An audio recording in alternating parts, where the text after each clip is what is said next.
Salut, alors dans cette vidéo, on va parler mindset SEO. Pour ça, je vais te raconter une petite histoire. Pour une fois, je ne vais pas être trop concret. Tu vas comprendre pourquoi. Est-ce que tu connais le jeu de cartes Skyjo? Tu tapes si ça t'intéresse Skyjo sur Google et tu l'as sur Amazon. Alors, pour la petite histoire, l'objectif de ce jeu de cartes, c'est quoi? Skyjo, en gros, c'est très simple. Pour gagner la partie, il faut que à la fin de la partie, tu aies le moins de points possible. Donc ça joue bien sûr à plusieurs. En gros, pour quand tu commences la partie, tes cartes, elles sont, comment dire, elles sont retournées.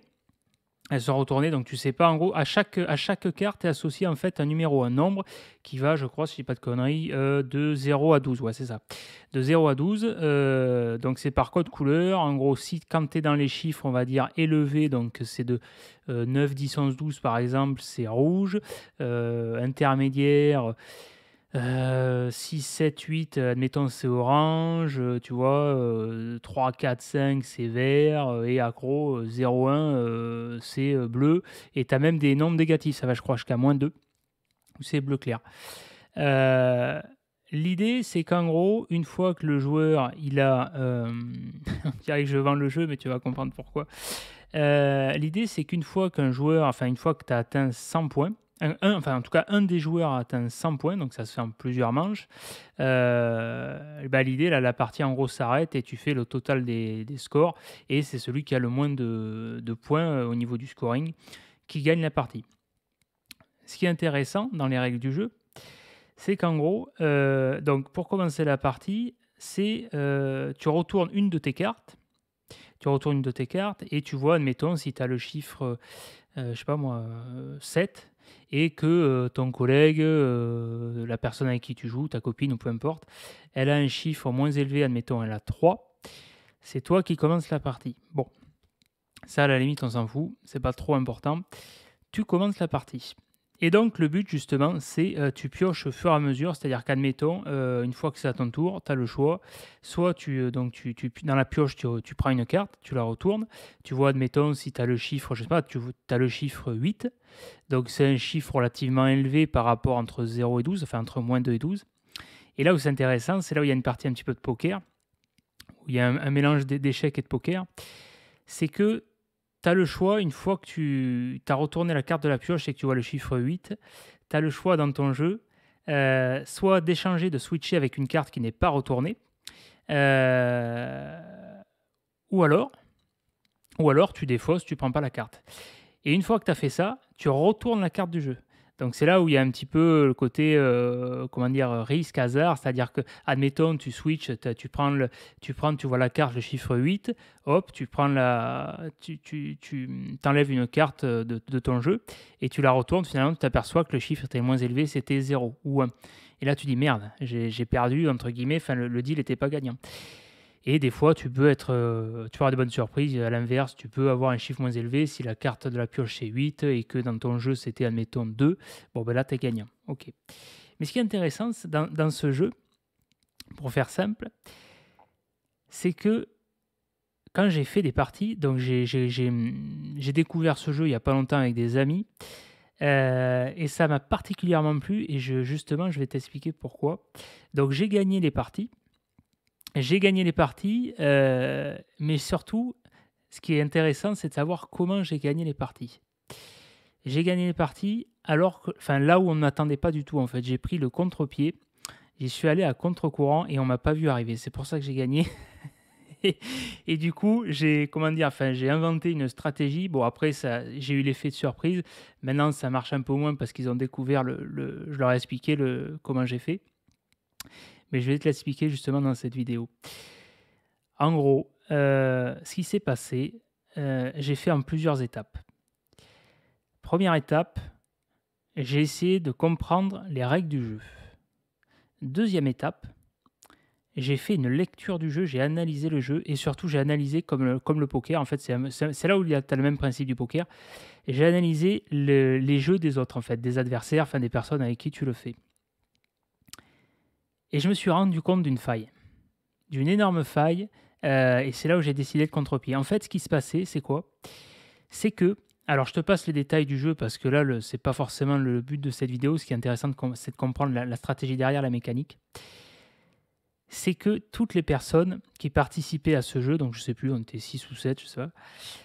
En gros, vu que le but du jeu pour gagner la partie, c'est d'avoir le moins de points possible, eh ben, ça strikait, ça enlevait toutes les cartes avec le plus de points. Donc là, avec le code couleur rouge, par exemple. Donc 12, 11, 10, tous les gros points.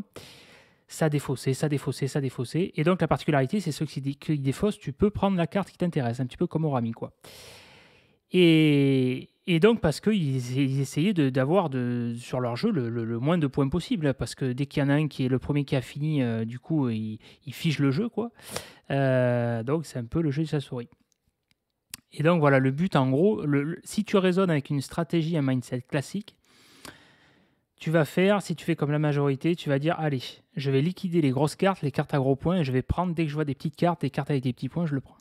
Sauf que moi, ça n'a pas été du tout ma stratégie parce que j'ai vu une énorme faille. Et la faille, c'est quoi? C'est qu'en fait, quand j'ai lu le jeu, j'ai observé, j'ai vu qu'il y avait énorme. En fait, toutes les personnes liquidaient toutes les grosses cartes. Les gros nombres, les 10, les 11, les 12, tous les codes couleur rouge. Et en fait, ça suivait une approche, une évolution linéaire qui est dégressive.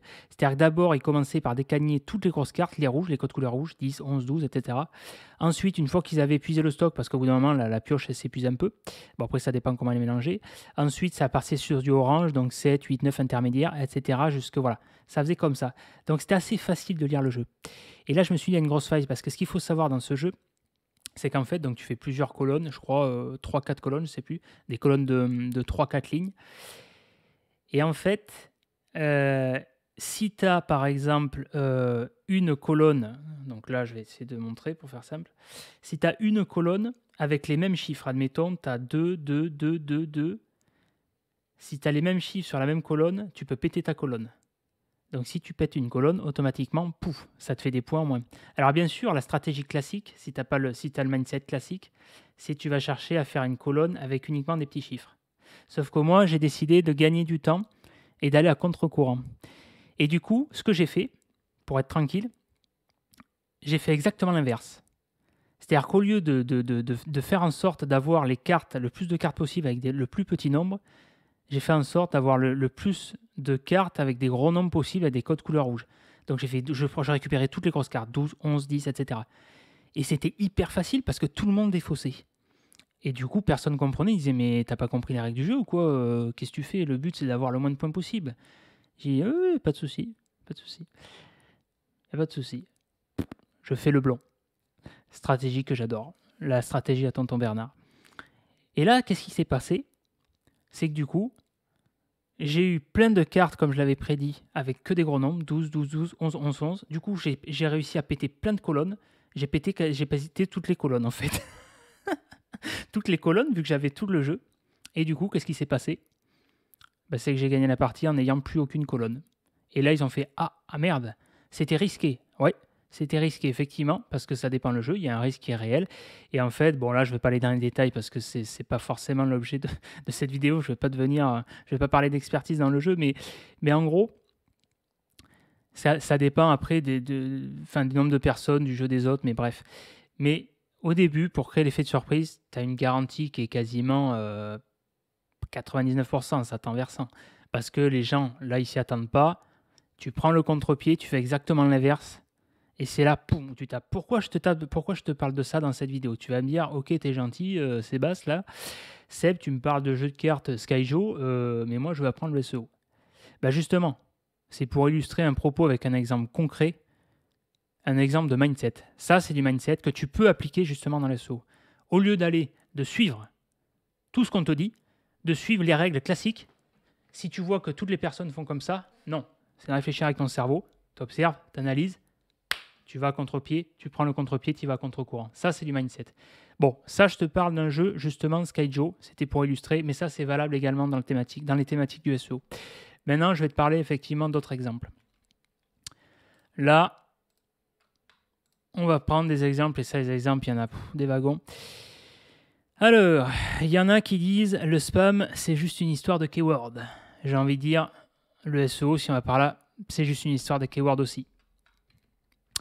Parce qu'il y en a qui disent oui, le spam, ça ne marche pas, voilà, les sites spammy, blablabla, testez. Testez par vous-même. Testez. Alors bien sûr, il y en a qui vont toujours essayer pour avoir raison, pour essayer de justifier, et essayer de justifier, dire oui, mais ça, là il y a la requête, là ci, là ça, là ça. Le fonctionnement Google fonctionne avec des requêtes en fait. Voilà. Ça, c'est un exemple. Parce qu'à un moment donné, c'est une vidéo un petit peu aussi coup de gueule parce qu'il y en a marre d'entendre des inepties là, sur les réseaux et compagnie, des pseudo-experts là.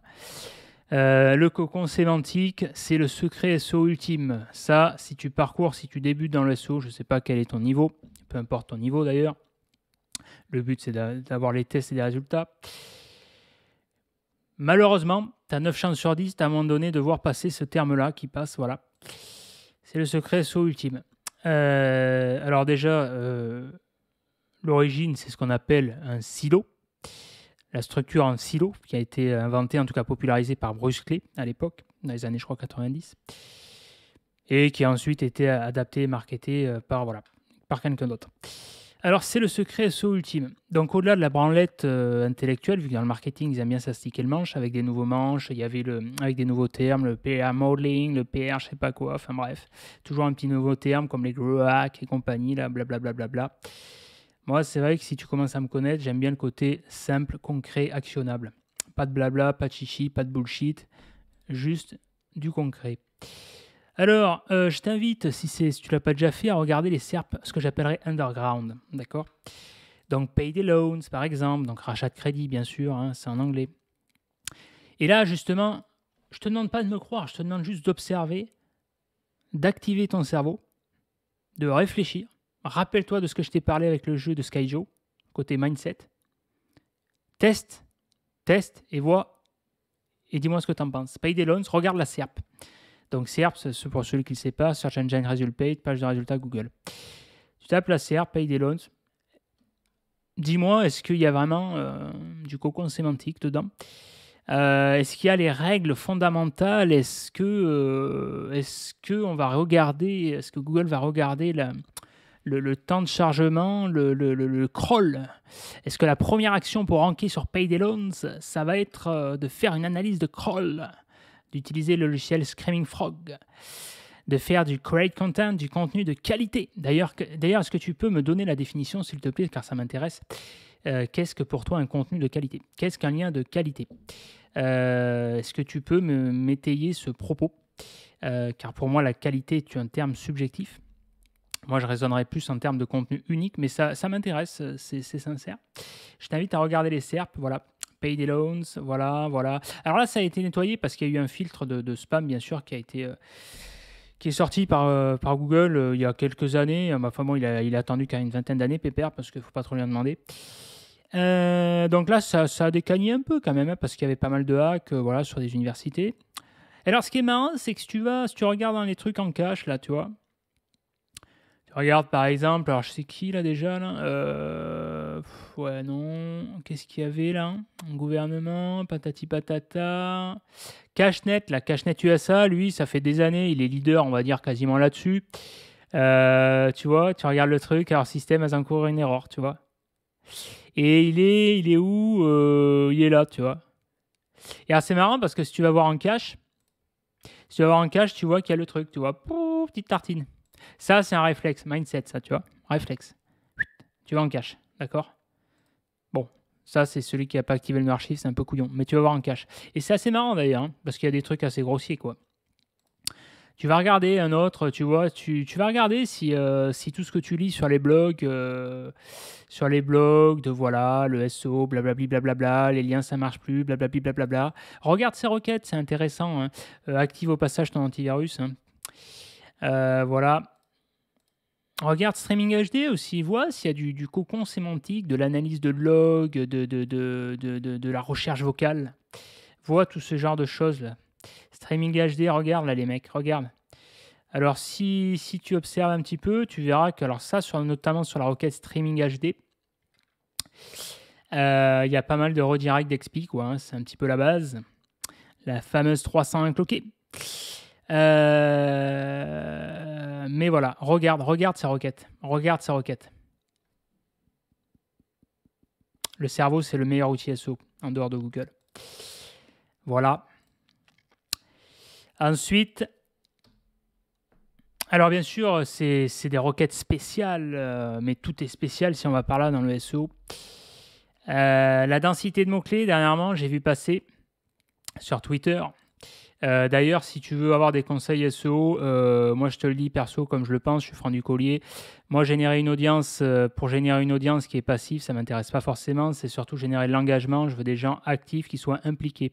Donc là, c'est la raison pour laquelle je pense que Twitter, LinkedIn, je pense que ces jours-ci, je ne vais pas trop poster là-dessus parce que il n'y a pas trop, les gens sont passifs. J'ai l'impression ils sont lisses comme voilà quoi. Mais donc si tu veux me suivre, moi je t'invite à t'inscrire sur la mailing list ici, la newsletter. Tu rejoins le club privé.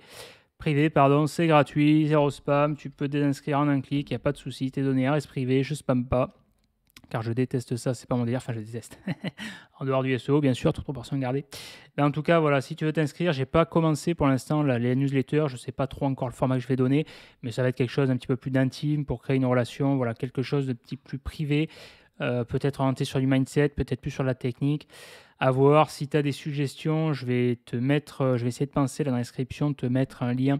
Si tu as des remarques, je suis preneur, répondre à ce qu'on pourra orienter à une enquête de satisfaction, un sondage, enfin bref, l'idée c'est que tu donnes des réponses pour essayer de coller le plus possible à ton besoin. Voilà. Donc ça, inscris-toi à la newsletter si tu veux. Donc ouais, sur Twitter, je disais, j'ai vu la densité de mots-clés, c'est has-been, ça a marché. Alors ça, putain, combien de fois Combien de fois, putain, et sans déconner, je suis dans le référencement depuis 2008, c'est toujours les mêmes conneries qui reviennent. Le SEO est mort chaque année, la densité c'est obsolète, Google a évolué, patati patata, il y a RankBrain, patati patata. Alors oui, Google a évolué, oui, il y a des évolutions, oui, il y a eu Pingouin, oui, il y a eu Panda, oui, c'est plus complexe qu'avant, oui, c'est plus fin qu'avant, oui, tu ne bourrines pas comme avant, mais, les bases restent les mêmes, bordel. Encore une fois, c'est du bon sens, d'accord? Bon, la densité de mots-clés, c'est has-been, ça marche pas. Ah ouais, ok. Formation SEO Marseille, je suis deuxième. Elle est pas belle la vie? Est-ce que tu vois que sur cette page, est-ce que tu peux me dire sur cette page s'il y a du cocon sémantique? Est-ce que tu peux me dire s'il y a du contenu à haute valeur ajoutée? Est-ce que tu peux me dire s'il n'y a pas une notion de densité de mots-clés? Je sais pas, je demande. Je sais pas.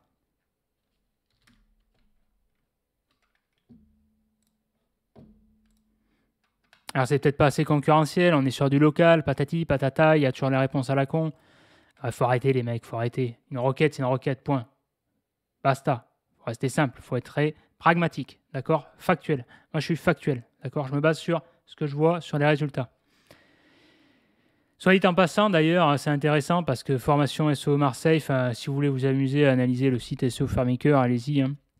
Je crois que de souvenir, j'ai quasiment fait aucun lien dessus. Peut-être qu'il doit en avoir 2 ou 3 cloqués encore, je sais pas, je suis même pas sûr. J'ai quasiment pas fait de lien. La plupart des liens, c'est sur la home, c'est en branding, c'est du nom de marque, c'est propre, voilà, poum. Voilà, c'est très basique tout ça, c'est très basique. Mais c'est les bases, c'est des bases. Il y a des bases, des règles élémentaires en référencement, et c'est comme dans tous les domaines d'ailleurs, et dans le marketing en général. Ce qui marche, ce qui est immuable, c'est les bases. C'est les bases, la stratégie. C'est la stratégie, le mindset. Souvent, l'erreur qui est faite, ça ne réside pas forcément dans l'action, encore qu'il y a un gros souci dans le passage à l'action. Ça, c'est une chose.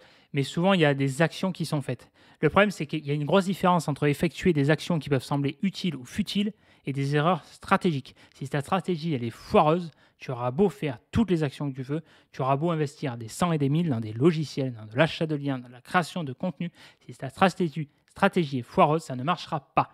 Et c'est certainement pas en faisant des analyses de log, du screaming frog, du je sais pas quoi, du truc, du terme. Là, en ce moment, des dernières années, c'est à la mode, c'est le grow hacking. Yes, ok.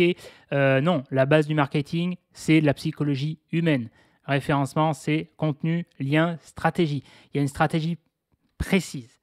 Là, en apparence, ça paraît simple, oui, mais derrière, il y a une réflexion. Voilà. Donc ça, c'est du mindset.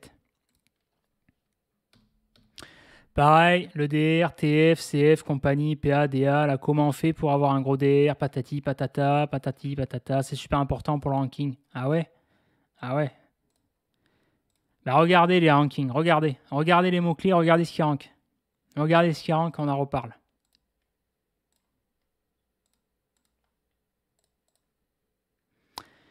Là, on est sur un de mes sites de niche. Je ne vais pas vous le dire, bien sûr, lequel c'est. C'est pas la fête à la Force 6 non plus. On est sur un site de niche. DR, et encore. Et ça, putain, et ça, en plus, c'est que des petits sites de niche que je vous montre, que je m'occupe même plus, quoi. Mais c'est juste pour vous faire voir l'exemple, quoi, bordel. DR 2.5. Il y en a un, il y avait un DR, il est quasiment à 0. Et là, boum. Ça rank, ça, bordel, ça rank. Là, pareil, notre site de niche, 4.4, ça rank, ça rank. 0.3, ça rank. Bon, là, il s'est fait décagner, je sais plus, il doit avoir un fil, je m'en occupe même plus de ces sites. C'est des actifs qu'il faut que je revende, enfin bref. Mais tout ça pour vous faire voir, c'est l'exemple. C'est l'exemple. Et j'ai fait des exemples comme ça, j'en ai à l'appel. Et à l'inverse, il y a des sites qui ont des gros DR, des grosses métriques, mais qui ne rankent pas, bordel, qui ne rankent pas. Généralement, un référenceur qui est honnête, qui achète par exemple des expirés. L'expiré, c'est un des exemples typiques. C'est que si ça rank, il les garde pour eux et ils s'en servent pour envoyer du jus. Si ça rank pas, s'il y a de la grosse métrique, ils vont vendre du lien. Alors effectivement, tu peux avoir des sites qui ont des grosses métriques qui vont te passer du jus, mais ce n'est pas toujours le cas. Le plus important, c'est de regarder le ranking. Qu'est-ce qui est important si tu veux ranker? Après, c'est une question de choix, encore une fois. C'est soit tu veux avoir des grosses métriques, dans ce cas-là, tu pars sur une approche vente de liens. Et vente de liens, pour moi, dans cette approche-là, ça peut être assimilé à de la pseudo-arnaque parce que tu vends du vent. En tout cas, tu ne vends pas du ranking. Ou alors, tu veux ranker. Tu veux augmenter tes positions Google. Si tu veux augmenter tes positions Google, tu t'en bats les couilles de ces métriques, d'accord? C'est un critère. Effectivement, c'est plus un effet de conséquence en travaillant tes liens. Mais ce n'est certainement pas le critère numéro 1 de ranking. Voilà. C'était une vidéo un petit peu pump it up pour parler à la base mindset. Voilà. Écoute, si cette vidéo ça t'a intéressé, si tu décides d'aller plus loin, si tu aimes aller à contre-courant, prendre le contre-pied, si tu veux du côté concret, actionnable, pas du bullshit, pas du blabla, je t'invite à prendre contact avec moi. Si tu veux faire des formations, tu as le choix. Il y a deux approches. Il y a le Netflix du SEO, c'est des modules en précommande, ou alors tu as le coaching.